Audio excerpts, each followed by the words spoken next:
Hello लोगोफोर फरायबाय बड'जेब enough' official YouTube चेनेलाव दा आसा खालामो नोंथांमोना गासैबो मोजां दङ। पिएम किसाननि दिनैसो आपडेट लाबोदों मानोना टाइम जाबाय आरो गोबांथार कमेन्ट्सबो खालामगासिनो दंखायोमोन पिएम किसाननि आपडेट नांगौ होननानै। बेनो जाबाय नोंथांमोननि केवाइसि मबाइल नाम्बार आपडेट खालामनाय सोलिगासिनो दङ। प्लास 18 किस्तिखौ मोननो थांगासिनो दङ आरो बे माब्ला मोनथावगौ बेनि सायाव खबर खालामगोन मानोना नोंथांमोना गोबांथार राङारि अनसुंथाइ मोनग्रा दङ आरो गोदान एप्लाइ नोंथांमोना BSTC लेभेलाव खबर ला जानो हागौ बिथांमोना एप्लाइ खालामगासिनो दङ बेखौ खबर लाबानो जाबाय आरो जायोबा नोंथांमोना खालामना ला अब्लाथाय 18 किस्तिखौ नोंथांमोना मोनफाहैगोन आरो दा सेप्तेम्बर लास्ट सप्तायाव नोंथांमोननि एकाउन्टाव रां आरो लोगोसे नोंथांमोननि गोदान आपडेट मोनो बड'जेब इनफ' अफिसियेल इउटुब चेनेलाव आपडेट नोंथांमोना थाबाय था प्लास साबस्क्राइब खालामनानै लानो हागोन। दा जोङो पिएम किसान अफिसियेल साइटआव फैनाय लोगो लोगो नोंथांमोना माखासे बेयाव डिटेल्सखौ मोनदों बेनो जाबाय केवाइसि। तो ओरैबायदि बुंदों आरो जायफ्रानोखि पिएम किसानाव रेजिस्टार जाबाय केवाइसिया कम्पालसरि बेयाव नांथारगोन अके माने केवाइसिखौ होनो होथारदों आरो बेखौहाय ओरैबायदि होनांगोन नोंथांमोना पिएम किसाननि पर्टेलावनो होनो हायो गावनो होनो हायो केवाइसिखौ अके।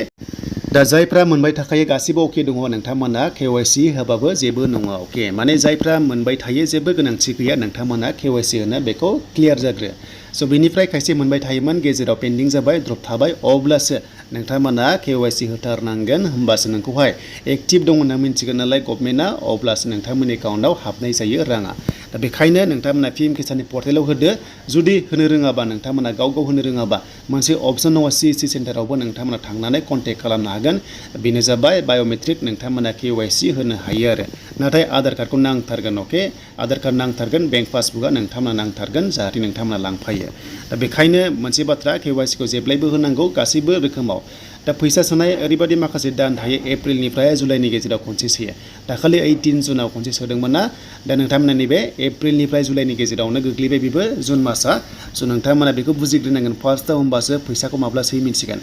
माने ओरैबायदि जायो बे माने ओरैबायदि दान मोनब्रैजों मोनसे किस्ति सोयो 2000 अके स' नोंथांमोना मोनथिबाय माने दान मोनब्रैजों नोंथांमोना मोनसे किस्ति मोनो गासै 12 मासाव खनथाम हाबो नालाय बेखायनो दान मोनब्रैजों खनसे हाबो आरो दा गोदान हाबनानै नायदो आगष्टनिफ्राय नभेम्बरनि गेजेराव खनसे हाबो आगष्ट सेप्तेम्बर अक्ट'बर नभेम्बर दा बेखौ नायोबा नोंथांमोना नैबे सेप्तेम्बर लास्ट सप्तायाव आरो अक्ट'बर फार्स्ट सप्तायाव नोंथांमोननि पिएम किसाना सोनाय जासिगोन बेनो जाबाय 18 किस्ति। दा नोंथांमोना ओरैबायदि माखासेखौ थाल लानांगौ बेनो जाबाय दायो फुजा फैगासिनो दङ अके स' 10 तारिखआव दुर्गा फुजा दं अक्ट'बराव अब्ला बेनि सिगां नोंथांमोननि एकाउन्टाव पिएम किसाना सोनानै माने चान्सआ दंखायो मानोना रायजोआव रां नांगौ जायो नालाय स' बेखायनो आबादारिफोरनो माने बे समाव आरो माखासे मसन एबा बायदिसिना आबाद मोनहैयो नालाय बेखायनो माखासे सोलिनो थाखाय माने रांखौ सोयो आरो बेनो जाबाय 18 किस्तिया नोंथांमोना लास्ट सप्ता सेप्तेम्बराव नोंथांमोना मोननो थांगासिनो दङ।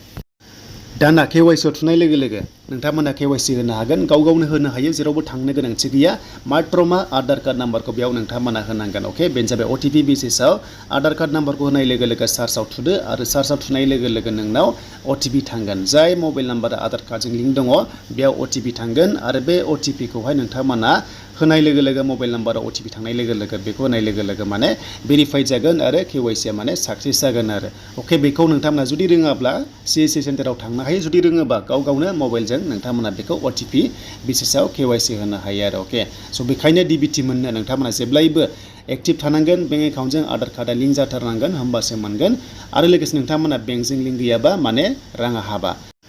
दा बेखायनो आधार कार्डजों बेंकजों जेब्लायबो लिंक थानांगोन आरो मोनसे फोसावनाय आधार कार्डखौ नोंथांमोना जानला मोनला मानसिनो जाहाथे दा गथाय मानोना आधार कार्डजों फैसा बख'नो हायो आरो सोनो हायो अके देन बेनिफ्राय मबाइल नाम्बार आपडेट खालामनो गोसो दङबा खनायाव नाय मबाइल नाम्बार आपडेट दङ बे अपसनाव नोंथांमोना क्लिक खालामनांगौ होमबाबो केवाइसि बेजोंबो नोंथांमोना इनडाइरेक्टलि केवाइसि होनो हायो। दा बेखायनो जोङो मबाइल नाम्बार आपडेटआ थुनाय लोगो लोगो सेम प्रसेस रेजिस्टार आइडिया बेखौ होनांगोन जुदि आइडि गैयाबा आधार कार्ड नाम्बारा पिएम किसाननिया बेखौनो होदो नैबे केपसा कड दङ बेखौ होनानै सेन्ड OTP मोनसे अपसन मोनदों बेयाव नोंथांमोना क्लिक खालामबानो नोंनाव OTP थांगोन आरो मबाइल नाम्बारखौ नोंथांमोना चेन्ज खालामनो हायो आरो अके स' बेबो जाबाय केवाइसि होनाय सिस्टेम प्रसेसआव गोग्लैयो। नाथाय मोनसे बाथ्रा जायनि मबाइल नाम्बारा दंखायो जायहा मबाइल नाम्बार दंखायो नोंथांमोना सोलायनांगौनि गोनांथि गैया आरो जायफ्रा मबाइल नाम्बारा थैबाय नोंथांमोना OTP बेसिसाव गोदान मबाइल नाम्बारखौ नोंथांमोना